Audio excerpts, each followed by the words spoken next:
Hello and welcome. And today we finally have another end of year progress report. It has been a while since we got anything from the devs, and I'm very happy that we finally got some more news. And there are a lot of fireworks going on, so I'm really sorry if the mic picks up on it. And I wish you all a very happy new year as well. Be very careful, please. And let's get into it. Like always, we start off with the logo of them. And this is written by Gorbachelli, so keep that in mind that Gorbachelli is writing everything. Here we have the postman with the briefcase we saw in the other teaser. Seems to be a small red thing. I'm not too sure what that is, but I guess we'll figure that out. This is reminds me of Willy Wonka for some reason, with a nice lunar type of staff. So there'll be far more very interesting magic weapons, but that's to be expected. Now let's start, and I'll just start narrating. Greetings to everyone and everybody from myself and Spectrebox. Today I'll be bringing you more information on the ever-grand, mysterious and massive update that looms in the future. 2020 has been a long journey of a year. I would like to share with you, as I think you all deserve, a hopefully concise collection, of how development went over the year and what awaits ahead of us. Since this post is rather long, scroll to the bottom for juicy features, screenshots if you want them first. Please read it all if you have the time. And well, Gorba, we will be reading it all today. Since even January, we've had hopeful and eager aspiration to finish the update in a quick time. Unfortunately, or perhaps fortunately, life had other plans. We had a lot of ups and downs this year, and stress was a very constant part of our life. We dealt with many family issues and personal problems. And of course, on top of all of that, we've been living with the weight of getting this update out for quite a long time. It was perhaps even more stressful, as we tend to constantly push ourselves to a level that might not be able to achieve. Think back to our very hopeful and now seemingly funny aspirations to release the update back in March. I just want to say I really hope the devs like Gorbachelli and Spectrebox, both of you, are doing better than, because I can tell that it probably was a pretty rough year. And I really hope you guys are doing well, and I think everyone in the community is with me with that. We really hope you're doing well. In the end though, we learned so much, and I believe have grown more than perhaps any other year of our lives. That's very great to hear, Gorma. Since we went dark in July, a lot has happened. So allow me to share our experience from then to now. So to start, it was a large weight off our shoulders to not have to post the pick of the week anymore and focus our entire effort on finishing development. This allowed us to see a bit more clearly and begin to finalize and decide which features and content would make the final cut for the game. Still, new exciting areas and features came to mind since then, many of which have already been added to create the perfect final package for this expansion to the game. Of course, we've always tried to keep the picture of a complete epic well-packaged update in our mind as the goal. Careful to not add just any random thing that could be added in after the update instead. Truly everything new that we chose to add into the game is chosen from a careful perspective of weighing its value as a feature and how well it will tie into the rest of the update. All in an effort to create an update that can drop as one big package, complete with a variety of features that complement each other very well and create a fantastic experience for the player. Anyway, we worked hard for a time, focusing on finishing everything that needed to finish. As it would go through, life spun some new threats and challenges, and we would soon be faced with what were probably some of the most stressful and toughest hardships we've ever had to face while developing FantasticFrontier. Let's get into that, shall we? The splitting of the game. Now, before I start reading, This is a very long part. So, I will just get into the... Why are you doing that? I'll get into the juicy parts first. Now, because I'll read that in a minute. Revealing some of the promising features of the upcoming update. Well, we have this picture that is very reminiscent. Oh my good lord, what do I have here? Hold on. I cannot. Okay. Here we have a tiny bug. That's cool. But this looks like one of the islands we've seen before. I'll just put on an image of the ones I mean. Now, let me just zoom it in so you can read it. Let's get into it. Well, we still have a lot to go to finish the update. We are feeling ready to get to it. I wish I could tell you how long it would take, but we can't know for sure. As always, being just a team of 2 guys, we have to take our time and manage our resources. We will work as hard as always, and are determined to get this update out in due time. Just a reminder, the vast majority of content areas and features haven't been revealed yet, and will likely be revealed shortly before or at the release. While during Pick of the Week, we would often show visually pleasing or exciting shots of monsters, equipment, areas, etc. It didn't offer us a great platform for discussing new mechanics, quality of life features, etc. So we'd like to share some of those with you now.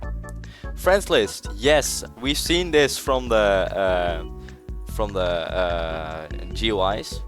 You can, sadly, Roblox still has that issue where everyone can see certain files you've uploaded, but we've seen friend list under that because, well, we need to split up, so we'll get into the splitting up later. But since FF is becoming so much bigger, you'll need to keep track of your friends easily. This quality of life feature Spectrebox worked on that hopes to remedy any inconveniences that would have been caused by splitting the game into separate worlds. As such, there is now a custom friends list built into the game to easily access your friends. That is absolutely great.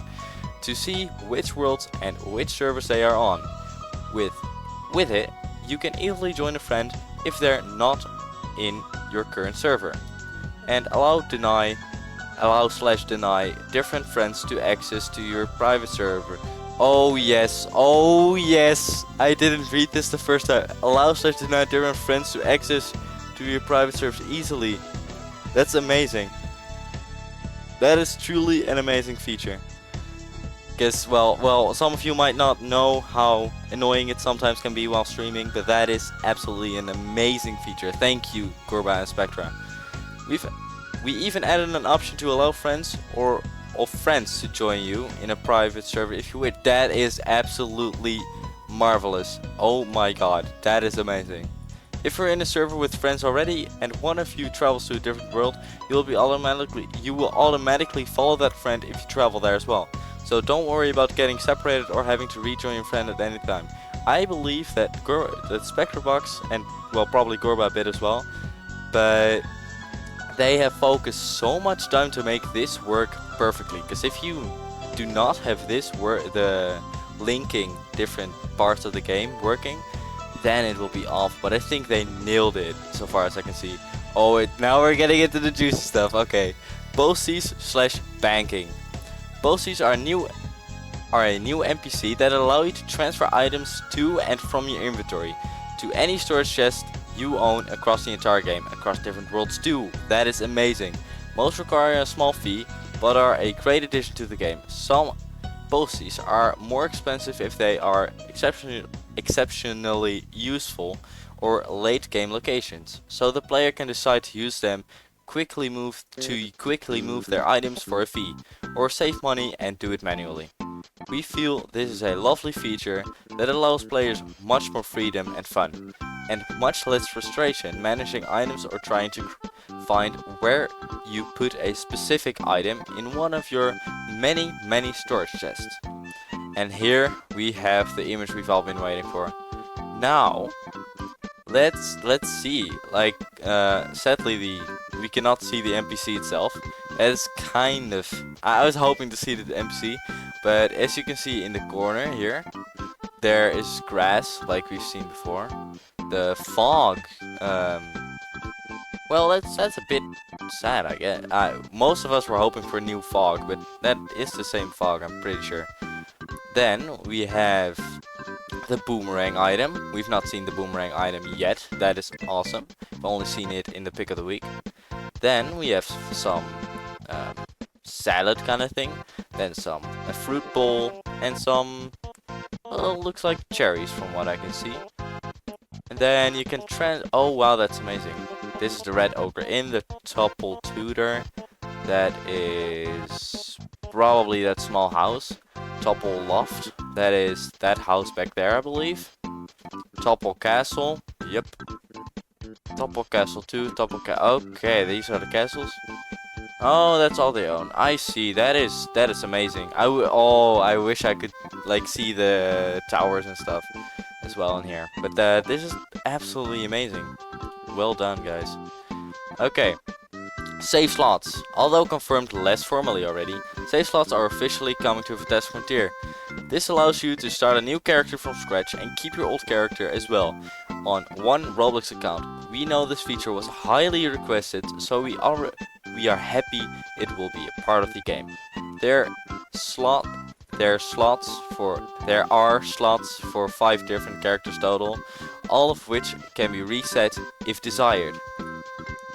Yes, I'm pretty sure I was one of the people who asked for this. That is absolutely amazing.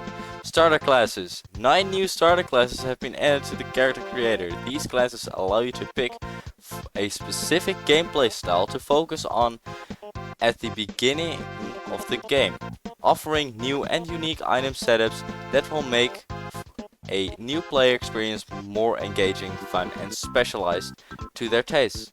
These classes are also a great bit of variety for veterans players replaying the game on new save files. So me. Each class is unique and has different starting gear, equipment and items. We think these classes will be a general nice improvement to the beginning of the game, making it both more fun and easier for new players to understand the game and get started. Now this looks like a proper character customization screen. This looks proper. The old one is very, well, it does the job, but it's not as good as this. This looks absolutely awesome. Wow. Oh wow, we find for the people who didn't know, the old characterization system didn't have anything in the picture. That is the town of right and wrong, right? No, that's Toppletown. In that tiny little. Can we zoom in more? No, we cannot. If we see that is insane. That is some detail. That is Toppletown. That's the Toppletown. Wow, that is detail, guys. Well done. That is insane. We got Finn, Warrior. I do hope this is gonna work. This is not gonna take away the feeling of Fantastic Frontier, which is what also a lot of people are fearing for, right? I also have that kind of feeling like, if they focus, it will look a bit too much on games like Grand Peace Online, I believe, has some kind of system like that. I've never played it, but from what I've seen of it, it probably has something like this. So I really hope it's still gonna feel 100% like Fantastic Frontier and not one of the anime kind of games. Okay, early game changes. We intend to make some changes and adjustment to the early game to make it more accessible and fun for both new and returning players. Expect these sort of changes. Mining and crafting changes. Well, we were expecting that, since we saw the man with emerald armor. Interesting. Combat and equipment rebalancing. That is good, because it's very imbalanced right now. Early game objectives such dungeons. Objectives I knew, but dungeons? That is not. We're not talking about the tower dungeon. Dungeons. Okay, this is interesting. Redistribution of overworld monsters. That is good. That is good. Gorba has told me that they will be changing a lot of the spawning mechanics and the mechanics of the current mobs overall. There are many other general changes that will affect the early game as well. and this is something we are still fine-tuning.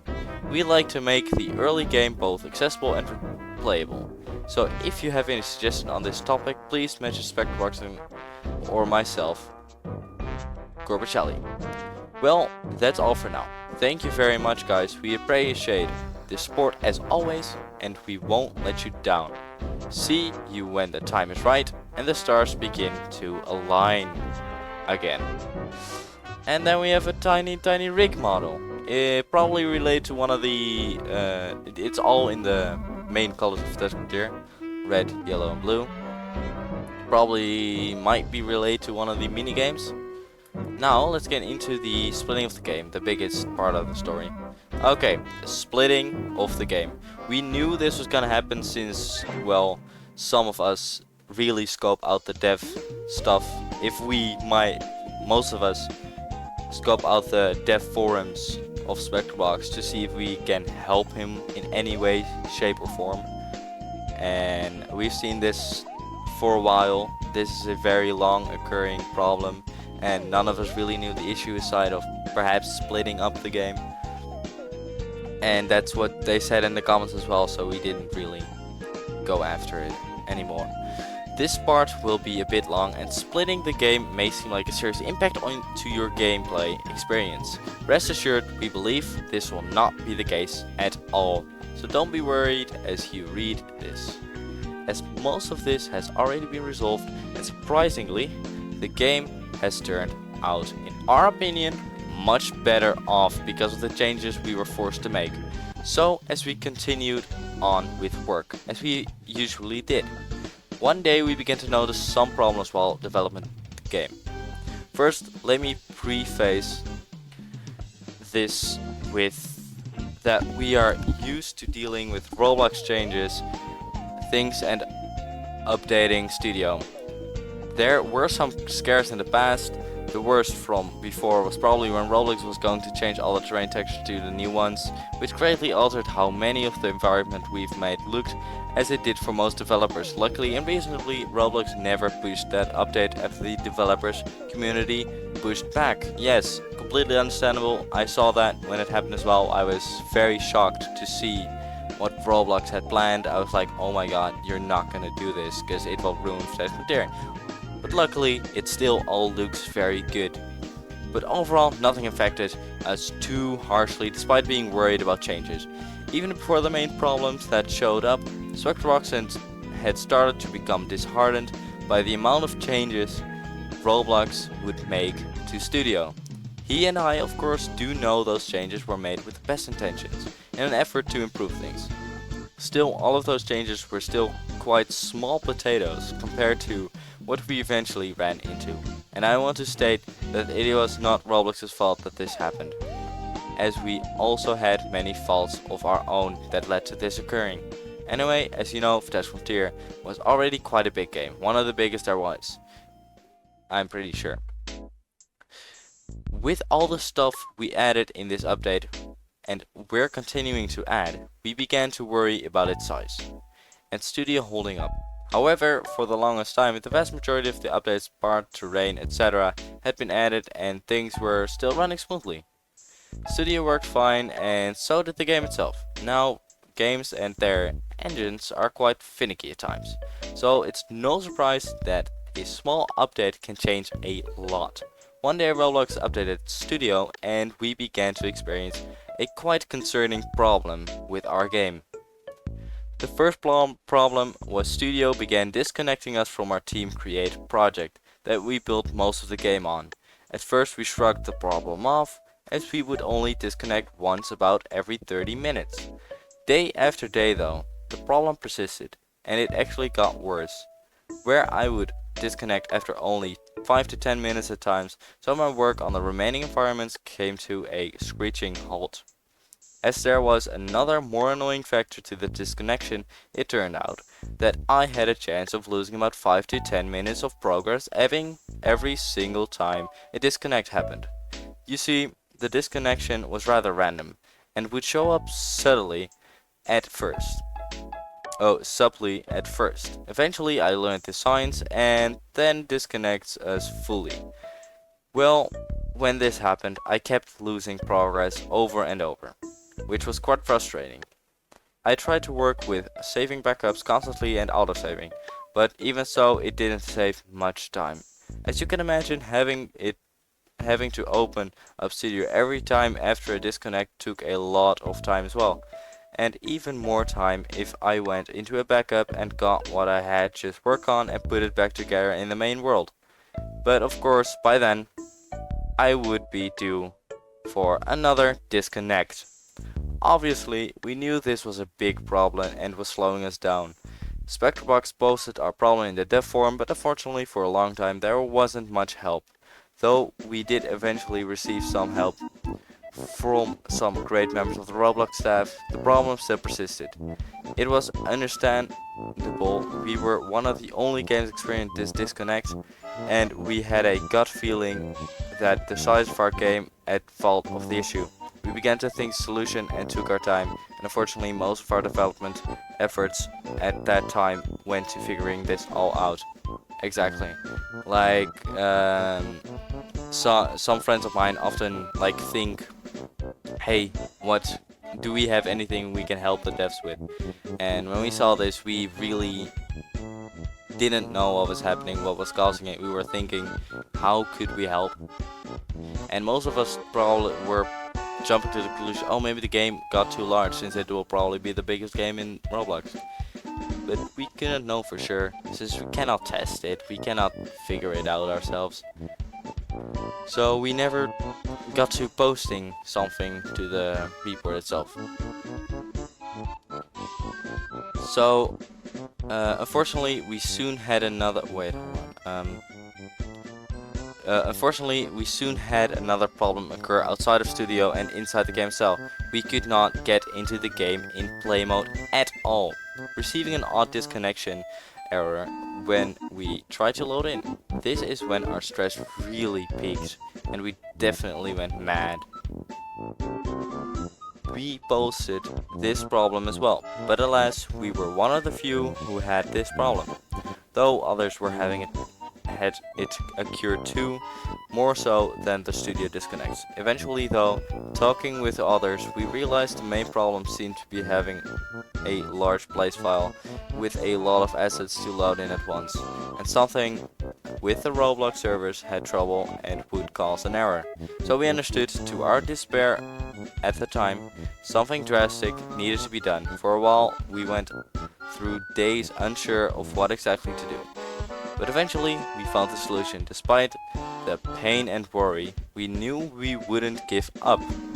The solution came in the form of splitting the game into multiple worlds, reducing the size of each place and easing the weight off of Studio and the game having to load in everything at once, place/time.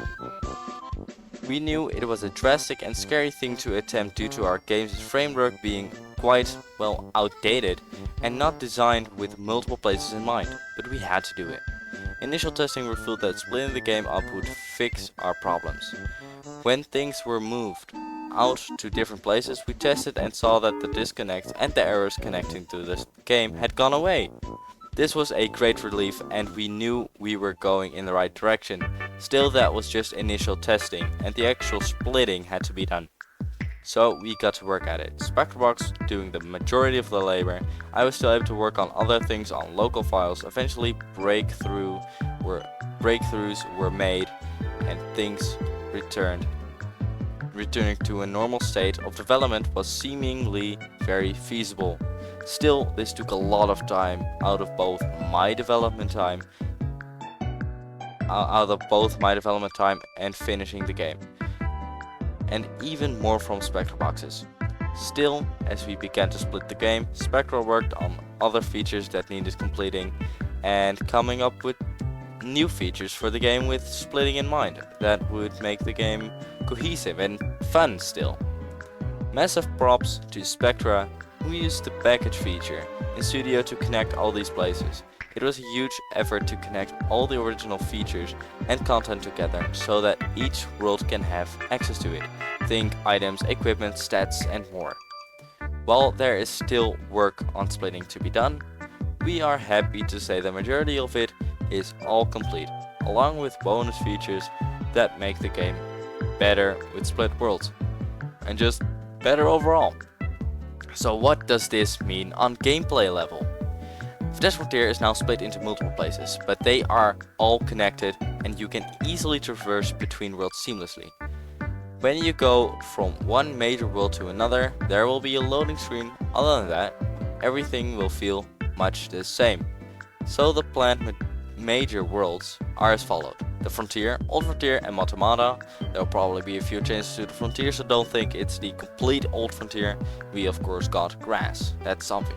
Red Boy's Nightmare, fully understandable, because it causes a lot of frame drops when it's all loaded in, since nothing gets unloaded.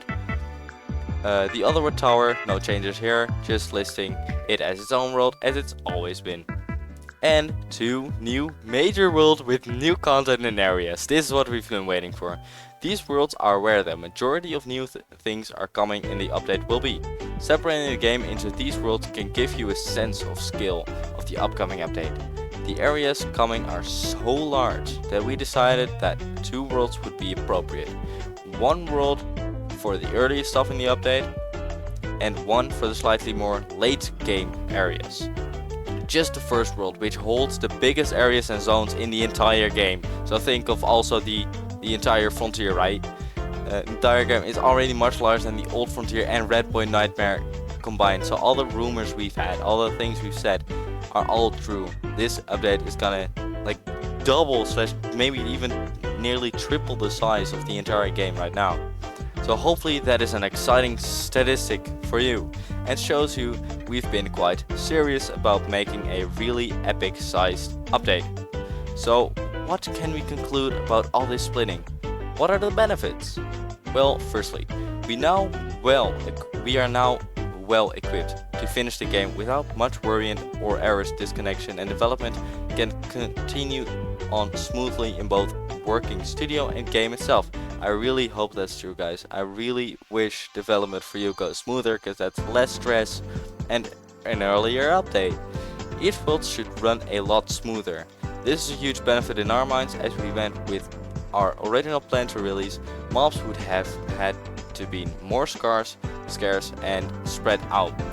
Now each world can feel more alive and filled with content without fear of slowing down each of the servers. This is one of the problems that actually is happening with the Red Boy Nightmare and the Frontier loaded. Of course you get frame drops, but also the server gets slower and it doesn't respond as quickly. You might not really notice it if you don't have super high performance in Roblox, but it does happen. But this will fix it all, so it will be smoother than it is nowadays even. More players on each server, higher server cap. Now this is truly amazing. This still needs to be tested on a large scale and may come after the update's initial release, but is likely for at least some worlds. That is great. Like a boss battle with maybe 20 people. Can you imagine that? Just finding, well, not circus, because that's part of the nightmare. I doubt that will fit in. But like one big boss area, like probably in the late game area that's a bit smaller. Maybe we can, like, with many people do one boss. That's truly amazing. Players will be more centralized. If you're on the Frontier, all the players in your server will also be with you on the Frontier. That's truly great. No more of half the server being in Red Boy Nightmare or vice versa, and one area feeling rather empty. This extends to the budget we have for monsters and other content as well, meaning those two will be more centralized. Splitting the worlds now allows us to add new worlds in the future. Not that they really are planning for it yet, but there are some that it is always possible that if they want to add more worlds, they can. Now that was all that we got in the update, in the progress report, and this looks stunning. I am so excited for this update. I cannot wait to see what it has. Oh, it's a new thing as well. I cannot wait to see what it has in to offer, right? This is gonna be amazing. Also, I wanted to show you here, there are new, like, new items here. The Q is now a different sign. This is the same, that's the same, that's the same, that's the same. This one's probably the friend list, and this is the radio, like it's always been. This, I cannot wait. This has got me stoked up again. Thank you so much, guys, for letting us show, just showing us for how much you've been working. Just this tiny part, you can see how much effort went into this. This is all custom stuff. This is all. Look at this flower. Just this stuff takes so much time to get into the game, and I cannot wait to see the. I cannot wait to tinker with this. I cannot wait to work with this, because then look, there's like editing tools. You can move it, you can minimalize it, you can. They thought of everything. Literally everything is thought of, and I cannot wait. I do, because I know Gorbachelli sometimes does watch my content.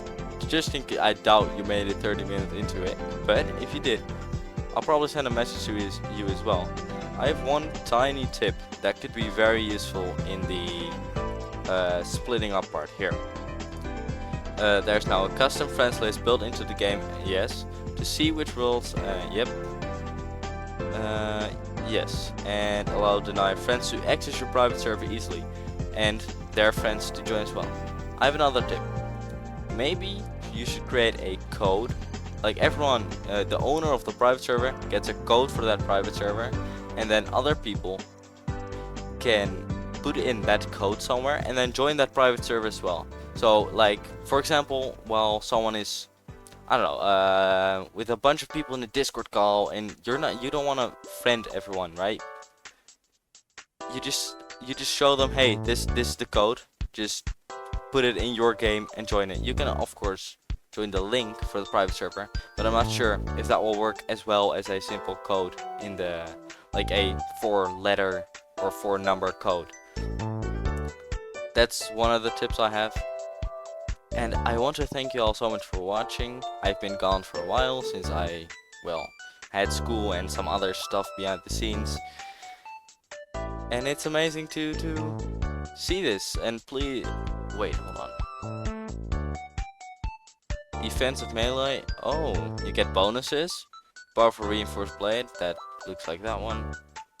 Heartful fruits. What are heartful fruits? Do they... Oh, one of these fruits, when you eat them, they give you like a little bonus health, right? An extra like 50, that you have 250 instead of 200. That'd be cool. Can't wait to see it. It's gonna be awesome. Truly awesome. Wow. That is great, guys. It is absolutely great to see how hard you've been working. And I want to thank you for watching. I want to thank the developers for creating this game and making it all so much more awesome than it already is.